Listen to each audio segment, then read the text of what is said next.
floated away. Disappeared like cotton candy in the water. As we're getting onto the rift for game number 2, KT did select blue side, thankfully. Have you seen that clip of a raccoon? That Yes. Yeah. Always breaks my heart. I don't know why you had to remind me, VODS. Hopefully I don't see Senna, so I don't get reminded of more cotton candy, as Zeus is going to get his Aatrox banned away. And T1, they do know what to do on red side. They do hit the Senna ban. That will be a different bot lane matchup to come through here for KT, which I think they're going to be very happy about. Yeah, Talia going to be targeted once again. We did have a Zir banned by T1 on the blue side as their third ban. I wonder if Faker's going to get his hands onto the Way pick this game, or if they're going to ban it away here third, because that was one of the bans that KT did go for on the red side. They also banned Orianna, though, so they're just going to leave both open and take away the Kalista. Wonder what KT wants to prioritize here. Orianna is the standout pick to me. Something that I think ideally you'd like to go towards. Doesn't really have any counters. Goes well with a lot of different junglers. The alternative would be like Varus, maybe. Varus is really high prio. Azir is obvious, as it is a comfort pick for both of these two players. As Perfect actually going to get his Udyr banned away. Sign of respect there to come through. Says like, I didn't win lane hard enough. It wasn't good enough. Yeah, I mean, they took away Zeus's Aatrox, so it's 1 for 1. It's only fair. Varus, the selection here for Deft. And now, definitely a lot of stuff available. You got Hui, you got Orianna, there's the Smolder still available, especially with Senna and Kalista on. That could be something you could look towards. What will be the choice? Might want to take away the Nautilus as well and not give it over to KT for Varus Nautilus, which is a very strong duo. Orianna Naut makes a ton of sense. Doesn't lock you into anything specifically. Still gives you plenty of counter pick opportunity. But nope, not going to be the case. Going to be the Cassante, forcing Perfect off of his two favorite champions, Udyr and Cassante, while still giving a lot of power. We've been kind of distracted by our dislike of Cassante due to Senna coming to the forefront. Does mean that Barrow will be able to play Naut. Not going to be the farming variety here, but still going to be a very strong pick. BDD. Expect this to be regular old Azir. The Grasp Azir, which will Showmaker pick up double POG with, I think is a lot better when you play it into melee matchups, not when you try to play it into something like the Orianna, which has a really oppressive laning phase. Don't know what Faker's win rate / win streak is in Orianna, but I'm still at something ridiculous. I'm sure we'll see it early on. We saw, I think it was Call Me, go for the Grasp Azir, but with second wind and not conditioning into the Orianna yesterday. So another option if you kind of want to go half and half and still be a little bit tanky. And love that. Yeah. Perfect. As we know, is good on this pick. Is a pick that should be able to do onto Cassante if you're able to get to later stages in the game. And the Vi pickup here. Imagine T1 is going to want to ban the can share, but you can also leave it open and then pick it here on R4 and then pick it up for yourself and then just pair it with any of the hyper carries that are still available. Your laning phase is going to be tough, but I think that Kench specifically makes Vi's life so miserable that it warrants a look at the very least. And Vi, Orianna, as we know, quite a strong combo there. Great ball delivery system for T1 right from the get-go. Zeri targeted. Has been coming back into the meta here in 14-3. And they will take that one away from Guma.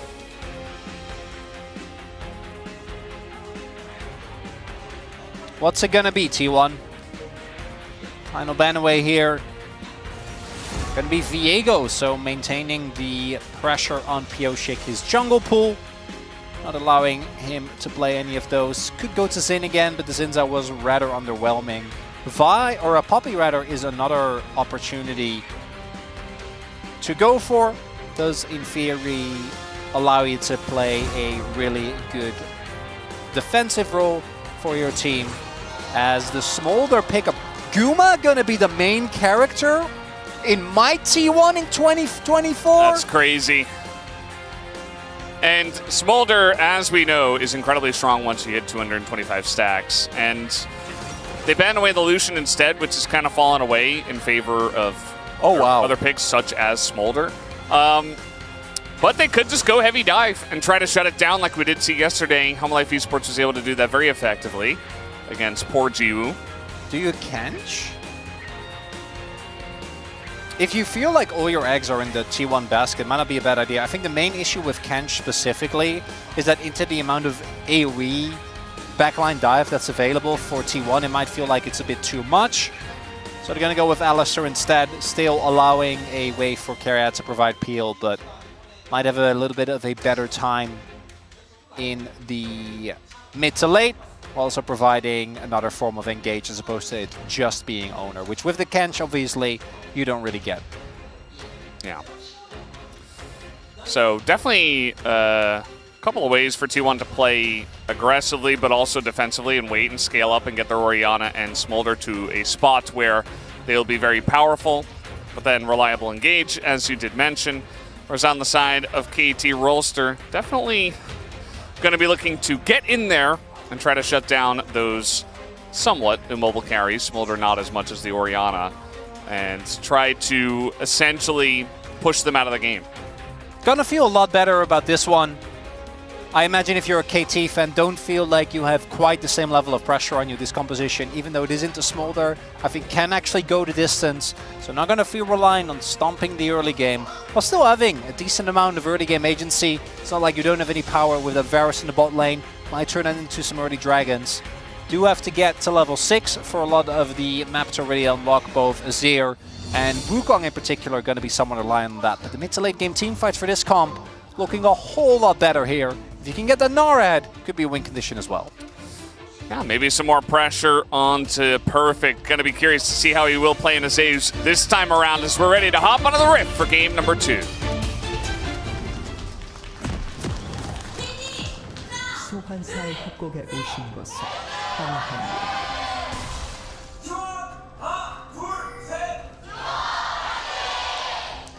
미니언 생성까지 30초 남았습니다. There was a sign that was like, I remember Pioshik Deft Barrel November 6th, 2022, San Francisco. That was a pretty good sign. Hoping to bring back some of those memories here for Game 2, because Game 1 was a disaster. So it really was. It was not a good game, and I'm hoping that this one is a bit more competitive. One can only hope. We have seen that Lethality Varus actually beats Smolder when piloted by Viper. So just do that. Yeah. Just be as just do that. Just do that. How much was it? 70k? Yeah. 70,000 damage from Viper. And look at this. Faker against BDD and against Deft. These three guys have all played 100 games against each other at the same time, in the same game. And Faker's playing Orianna, BDD's playing Azir. It's perfect. Deft is playing Varus. Yeah, it should have been Jinx for thematic consistency, really. Or at least Caitlyn. Oh, that would have been good. It's fine. Varus is also cool. I really like Varus, but it does feel like he doesn't really have as much of a strong identity. He's just good. He can go for different builds, tailor it to the situation, has great follow-up for team fights, particularly with the variation that we go for here, which is going to be Lethality with Halo Blades, so decent amount of early laning pressure, and then chain your CC into barrels. That's good. Yeah. Guma just kind of stepping into that one, and Barrel's immediately there to punish him. He did go for the greedier Smolder start, which is the non-Doran's Ring and Q start, as BDD is in a lot of trouble. Oh, he's just dead. Okay, that was quick. Oner comes up, clears the top side of his jungle, has red buff, flashes on top of BDD, who can't even react. And he just gets back to clearing his jungle. That's optimal pathing. Oh boy, Deft in a bit of trouble here as Keria sets it up, and already we have KT in trouble. Deft will survive, which is very good for his sake.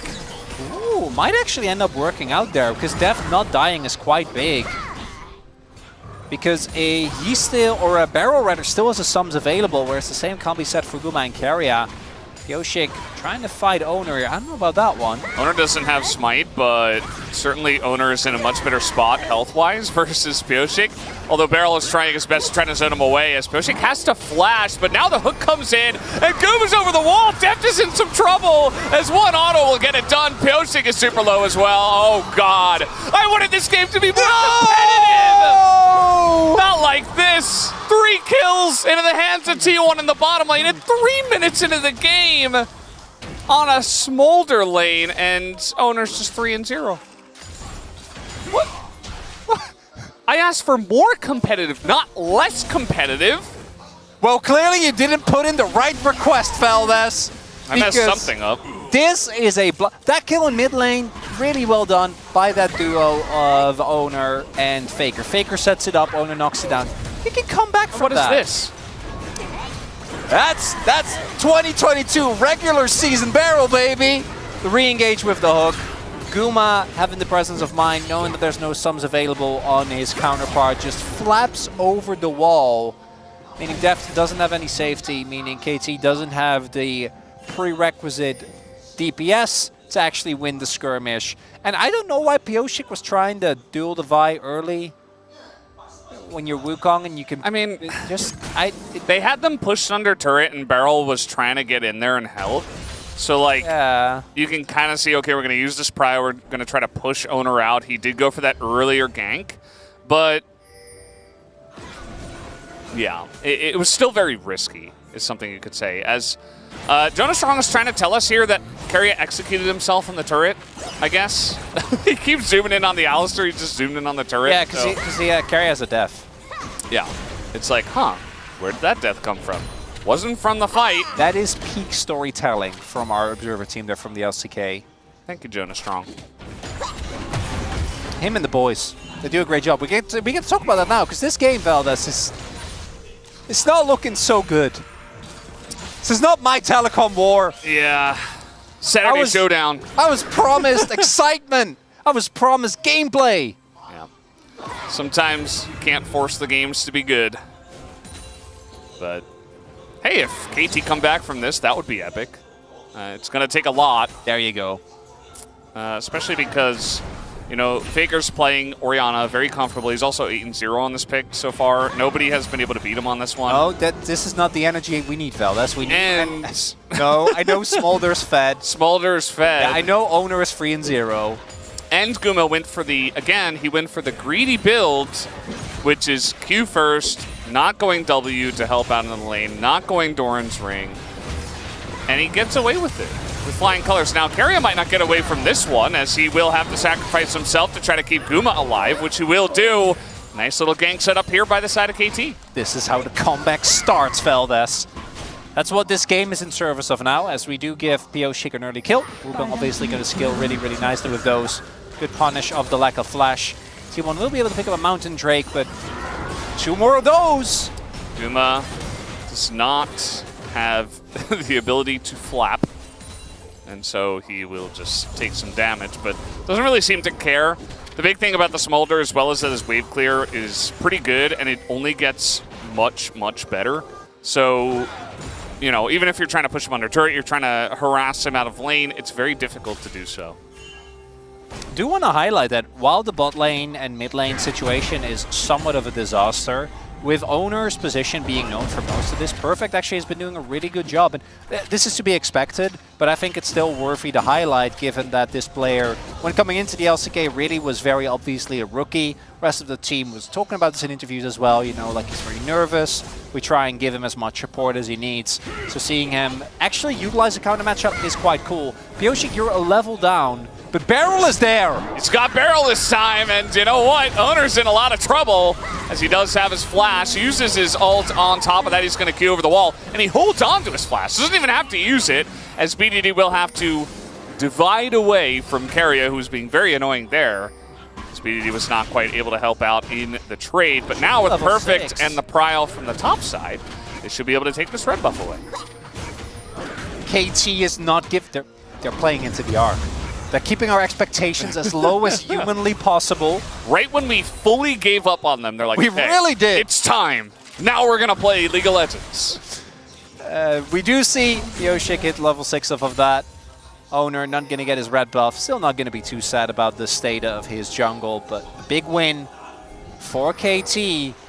And one more pick might be enough to start equalizing this goal score. Oh boy. Well, we got Deft in a lot of trouble. He's going to run forwards because he can't run any other way. Well, there was a Faker's pick. going to pick up that kill. It was just not the one we wanted or needed. Faker, really good roam there. The butterfly effect from the earlier scuffle that we had where BDD had to defensively ult, meaning that it's harder for him to maintain prio, meaning it's harder for him to keep Faker locked in lane. Which, again, it's Orianna. We don't really expect her to be locked in lane because her laning phase is so oppressive. And Guma, after so many games, finally gets to have a moment. He gets to farm plates. He gets to be a fun Elder Dragon. And here, you see Baron Deft really wanting to look for the 2v2, not knowing that it is in fact not a 2v2. The 2v2 they could have won, the 3v2. Impossible. It's going to be Faker picking up a kill as well. Yeah. So, nicely set up there by the side of T1. The wave was being held nicely by Guma down on the bottom side of the map. So, you can see they were just trying to get some vision, trying to exert some pressure, and it came back to bite them. In the case of the KT bottom lane, of course. As now, Kosa trying to get in there, but Oner, he's just doing the bubs. And he will be able to pick up 6 in this game, as well as picking up the first dragon. So, they don't even need an early game comp, they just need early game wins in terms of the early trades that have gone their way. Oner going to pick this up without any issue. She mentioned VODS. Zeus standing guard. It's also the mid lane prio still available. Do you think Yoshik was spotted? So Faker should be fine, or has his flash available as well. With the existence of Oner near his top side, not going to be feeling too bad. Yeah, they do know. Just another confirmation. Pioshi could be looking for a play onto Faker there, but not going to lead into anything. And it's not quite as rough. Interestingly, after the early kill and after the fact that the laning phase for anyone outside of BDD actually is looking pretty decent here. Perfect in particular, really able to build up a decent gold lead here is what is keeping KT in the game. And they don't need to win early quite as much. I still don't think you want to go up late game against Orianna, and Guma has 75 stacks at 11 minutes. That's that's fairly accelerated. Wow. And this is the benefit of what you were saying earlier, the fact that you don't feel obligated to go for the Doran's Ring and the early points in W, mean that you get to level your Q more. And he's looking good on those stacks. He's also had a lot of free time with the wave, so he can just kind of hold it and wait for his Q to come off cooldown so he can just stack it rather than desperately trying to clear waves against, you know, being pushed in by the Varus Nautilus.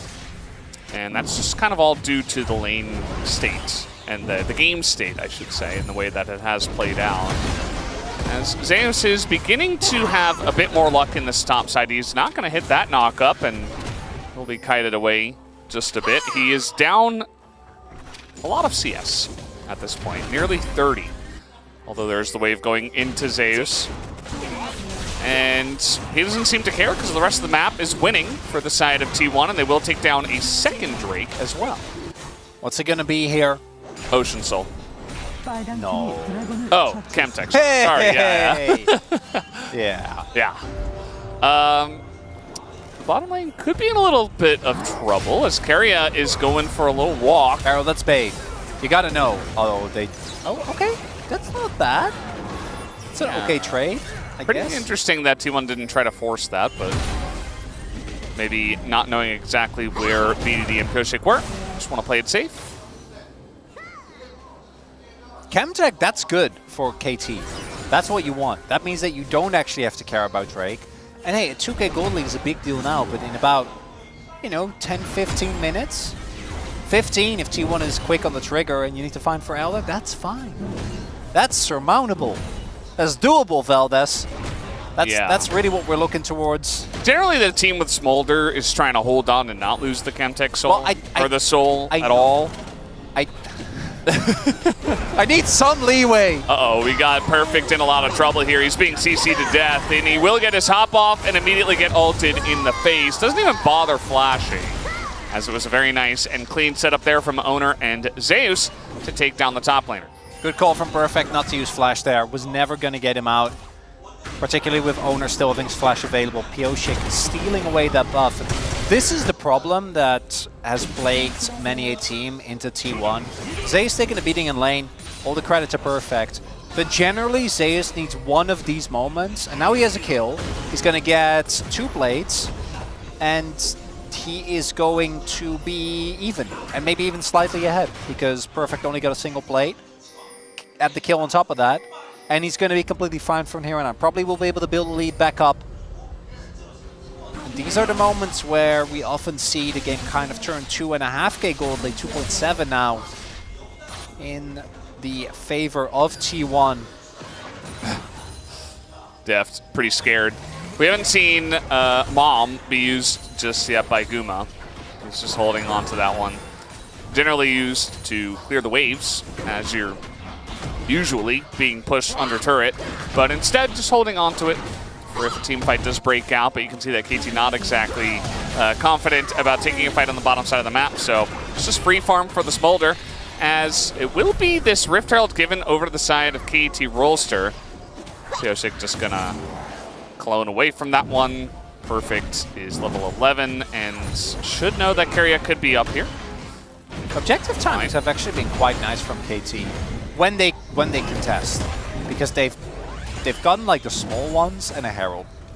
You know, a red buff here, a Grump contest early, which I'd rather not speak of, because it set this game on a rather unfun path. But first item spikes are being hit. Perfect has his Triforce now. Deft, as we saw earlier, has been sitting on this Yumus. Gonna give him a lot of added safety, which he is gonna need, because if Oner ults him, he probably just dies 127 stacks at 15 minutes already. Yeah, I think he's gonna hit 225 by 20. He might just get there. Yeah, that's bad. We had, I think it was Viper hit 210 stacks by like 20 minutes. And that was really fast. So yeah, it is really fast. Yeah. Once we get to this point of the game where you hit 125, it gets pretty easy to farm them up. This top lane is still just being a top lane, just farming. Zeus still 20 CS behind, but he got those 2 plates and the kill, and is feeling still pretty good about his situation. It's an improvement of game 1, because yes, they're down 2 dragons. Yes, Smolder is stacking for free, but they do genuinely have really good ways of getting on top of this Smolder and not letting Guma play the game. Between Nodal Assault, the backline dive of both Perfect and Pioshik, and then BDD with his shuffles. Barrel is in a little bit of trouble here. The Shockwave is going to miss, though. Well, that's big. That might be enough for KT to start stacking a dragon. If they want to contest heavily here, no Shockwave available. Could be an angle. They could begin to get some Chemtech Drakes. That would be nice. They need something. Something, Valdez. Yeah. Chemtech is all right. We do have Pioshik looking for a little charge on into the mid turret. We're not going to see any Cuz maneuvers, as he is the best driver declared by us yesterday. But yeah, KT is going to set up for this objective. We do see that T1 are hanging around. Barrel is very much behind enemy lines. They don't know. They do not know about this, but now they're going all in onto Oner. Gets knocked over the wall, but Zolt back over, still goes down though. Very nice snipe here from Def, but BDD is in an awful spot in the front line and was in a lot of trouble. Perfect in the mini-gnar as a 3-man knockout comes in from Keria as he knocks Def straight into the danger zone. At the same time, Keria really shoring up the end point of that fight. And now KT is just on the run away from this tiny little dragon that is getting very fed. Already 163 stacks now as Keria is looking for a bit more. Not going to hit the knock up at the end of this fight, but still a winning fight for T1 as Faker will take a mid-tier 1 potentially. Some serious heavy lifting from Keria in that fight there. And crucially, even though they end up getting Oner, a lot has to be invested, and Perfect never ends up getting Mega. If they have Mega Nar for that fight, I think it is one. I think it equalizes the game, and everything looks a lot better. So Oner ends up getting shuffled over here. Again, this is a lot of investment, and they do pick up the Vi, but the amount of damage that comes through immediately means that BDD is down, and then Zeus gets Perfect into the enemy line, and Keria, not only does he keep the backline from KT from doing any damage, he then also hand delivers Deft with one of the few remaining damage sources because BDD already went down and because Perfect came into that fight as Mini-Gnar and was blown up relatively early. So that 1-2 of Zeus and Keria and the way that they used their CC gonna mean a big win for T1. They get soul point here. Things are looking dire, Veldes. And you know why BDD was out of position is because he went over the wall to try to all in onto Oner. Which he didn't need to. You know, they got him. They did. Credit to them, they did. It was a nice little snipe from Deft at the end of his life. But then BDD was in the middle of 4 people and immediately died. They got him before that. He was out. Like, you had won. He was gone. He was not going to be able to make his way back into the pit. And there was no... Well, BDD was the one who went over first and shuffled him over the wall. No, yeah. So... But even before... It just felt a little bit like they had found their moment. They were so excited, and they went very deep in to get the pick, which they got without considering how out of position they were going to be. And all kind of stacked up against between the 2 walls as well makes Alistair's life very easy. Like, credit to Keria, it was a very nice timing, got the awesome flash Q to knock up 3 people, but also, you know, KT just kind of bunching up there and not having the Mega Gnar, as you mentioned. Yeah, it's the classic, you know, they could, but should they? No. Yeah. No, they shouldn't have. It's not over yet, Veldes, because it's just a Chemtex. It's not that big a deal if they end up getting it. Still have great team fighting, but I do think they get 1 more, and after that the gold lead is going to become too much of an issue for them to really fight their way back into the game. I don't want that. I want free games. I want my Saturday Showdown, my Telecom War to deliver. I want something to show for this showdown. Yes. Something needs to show up. Not game 1. Not show up, but showdown. Yeah. He's at 197, by the way, so... Yeah, didn't quite hit the 225 of 20. That's very difficult, but it's still extremely accelerated, we could say. Still is. Yeah. And isn't too bad. The comp that we saw Hamaleif Esports utilize into Nongshim's Smolder was Rakan, Kaisa, Vi. Stuff where it's like, okay, so you press R and everybody is on top of the Smolder. And there are some parts, especially the Nautilus and the Wukong, that can kind of emulate that, but it's not necessarily as strong of a dive comp. Plus, Hamaleif Esports were very far ahead, so made it just look even more dire for the Smolder. It's going to be pretty difficult. Also, the fact that Zeus now is fed, you got Oner who's pretty fed, you have Faker who is doing a great job in mid. So there's just so many threats on the side of T1 that even if you do take out the Smolder... TP for red? Yeah, looks like a TP maybe for a game-winning fight, as that is an interesting Mom call. Mom got a little bit distracted. But that's fine. Everybody on the side of KT just going to flash out of there. At least Beryl will. Maybe a miscommunication. You know, Guma tried to tell his mom where everyone was, and then they left. And then Mom was like, even still? I'm like, yeah. Okay. Guess I have to. Yeah. Use my fiery breath on no targets, which is very sad, but looking at the cooldown, I don't think Guma's going to be feeling too bad. Has a fair amount of ability haste, already level 2 on the ultimate. So he's fine. He's okay. And by the time they fight over the Baron or the Chemtech Soul, he will have 225 if he doesn't have it already. So he is going to be in that insane state. Should nearly have 3 items as well, working towards that rapid fire cannon. If he has RFC and 225 stacks for the next fight, whew! I think he will. I think he will.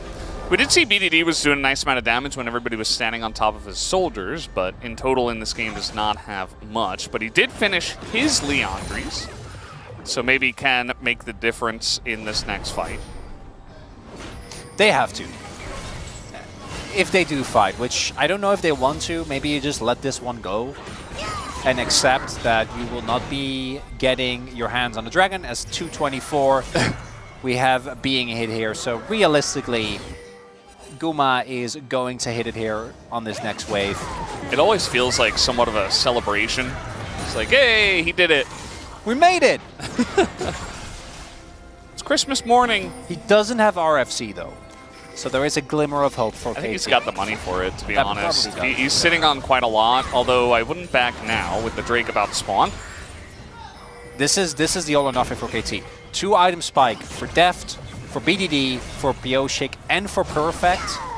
This might be as good as things get. Need to all or nothing here. TP coming in, they know. You want to try and contest this time. Mega Narbar actually not looking too bad. Yeah, it's pretty well timed, but look at the damage that's coming out already on a Bioshik. He just gets caught out in the front line as Mob will be called down on top of Deft, but we do have Oner in a lot of trouble. They do isolate him and essentially see him to death. He was not able to flash out of that one. And now T1 have to reconsider their options here in a 4v5. They have done a lot of damage to KT, but that big pick onto the jungle could be nice for KT to at least delay things for now.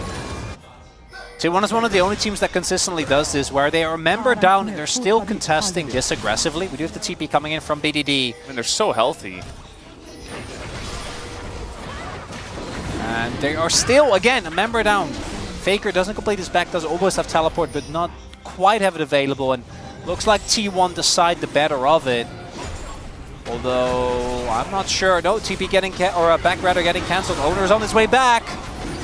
Now let's see how this one goes. Megacone. Will they even try to steal it away? There's a kind of half-hearted cue from Zeus, but yeah, now they're just gonna run towards the Baron and threaten it at least. They have Oner up. I know, but I think they're gonna... Just do it? They're just gonna do it. There's no vision. There's Zero. no vision at all. Pings are going down, but No. KT, they don't know. They have zero idea. But they gotta know. I mean, there's... But can they move in? The Vision Cone gonna let them know. They're gonna move in together as a team. Look at Keria's position. He's gonna be spotted. He gets onto that back line. Deft is in a lot of trouble. They dive very deep for him, as Mob will help out, but they don't take out Deft just yet. But it is going to be him eventually going down. BDD does have some nice damage in that back line, but now he's all alone here. Zeus getting pretty low, but BDD will eventually get executed as Smolder. Guma will pick up the triple, as Perfect is the only one left alive, and he will just run away, sadly. Keria with the setup there, gets on top of Deft. Deft doesn't get to play the game, and this is why we mentioned maybe it's a Kench angle, because otherwise it becomes so incredibly hard to play out, to actually get anything going there. T1, they give up the Dragon, but they get the Baron in return. They're going to take that trade. And if it was Soul, it's like maybe not the best of trades, even for Chemtech. I think that's arguable, but as we go way back here, the combo of both the ultimate from Oner and Faker being used on only BDD, who then doesn't end up dying, is a really hefty investment, but it's this play right here. Because of the CC chain from the Alistar, even with the flash that Oner has to invest, like he still ends up going down. The Mom on top, yeah, Deft doesn't go down immediately, but it doesn't really matter. And here, Keria also ensuring that Perfect doesn't get to maybe get like a Mega Man into the wall. Yeah. And the BDD can, there's just no space. It was kind of sad when Beryl was trying to peel for Deft at the end of that, and he couldn't because Oner just flashed over him, and then he died in about the span of 0.3 seconds to Smolder. It was like, oh, well, I guess this is what non-farming Nautilus looks like in this game state. You just immediately get burned by the extremely overfed Smolder, who probably has 4 items after that fight. I mean, Guma, 5-0 and 5 in this game. He's sitting on 3.5 items. I'm sure he's pretty happy about his situation at this point.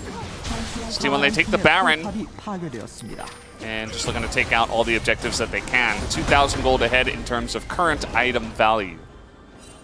It's not over yet, Valdez. They get one more fight. The Nexus hasn't exploded, Chronicler. You are correct. Yes, they're Smolder. The baby Elder Dragon breathing fire down their base. yes, there is a fat Cassante in this game who we haven't even really talked about, which, remember a week and a half ago, that was all we talked about. Smolder entered the scene. Senna Nautilus entered the scene. There were other OP things to talk about. But yeah, they also got Cassante, which was pretty interesting. Was first rotation, right? They got Orianna Cassante first couple of picks. They did. On the side of T1. And they were given Smolder after the second phase of bans as well. You remember the bans were Zeri Lucian.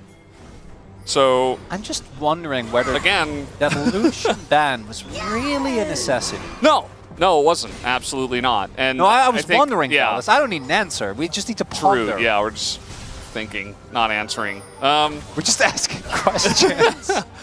I do think that the draft has come back to bite KT a couple times, but T1 have also played very nicely in these two games with what they have been given. A lot of power picks is what they have been given. Vi was almost permabanned in the first couple of days this week. They got that as well. Smolder after the second phase of bans.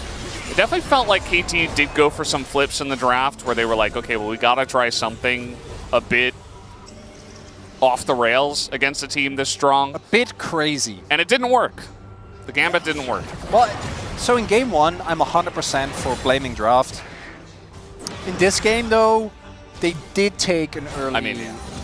they did take an early 3v3 that did not have to happen. Shouldn't have happened, realistically, and definitely put the game very early on a highway of pain and disappointment. Uh-oh. We got some Megacone action, gotta love it. Actually creating some good action in this case. First time I've seen it, as now Mom will be called down just to burn BDD just a bit. As meanwhile, Oner on the flank here. We do have the Azir turret up, so don't necessarily want to dive that. They will back towards this dragon. Okay. Gumayusi is down. Maybe that's enough. No, it's not. They're gonna give it up. It's just Chemtech Soul. It's fine. Just get a turret, maybe top. No, that you can't do that. Wave position isn't good. Get Krugs. Get Krugs. Get Krugs. Get Krugs. Hell yeah. They're getting Krugs. Is getting the Krugs. 11% slow resistance and increased damage. And decreased damage. Yep. Below 50% health. As Cassante really is going to like that, actually. So there is one champ that really does love the Chemtech Soul on the side of T1. And it is that man in the top lane here. As T1 trying to go for the mid turret. They do not have the Baron buff at this point in time, but they don't seem to need it, as they're just going to utilize that Chemtech Soul and the power in their wallets to eventually take this one down. They also have 6 Void buffs, which is actually helping take down the objectives, the structures here, as Beryl is in some trouble. But the damage coming out from Perfect is actually pretty nice, as now we get a big knockup. Immediately Beryl is taken back into that back line, as Smolder's just doing way too much here, as Mom will be called down. BDD, though, still alive, looking for his angle. He tries to go for it immediately, just gets bursted down 100-0, as that looks to be the end of the game. BDD tried so hard to find that one Azir moment like he normally does, but it doesn't look like he was able to do it this time around. Guma just collecting kills. Oner gonna steal that one away. But it looks like T1 has done it, guys. 2-0 on the night, as they will take down the Nexus turrets. And the Nexus in a couple of very one-sided games against their telecom opponents, as they're just having fun with their food here at the end. 2-0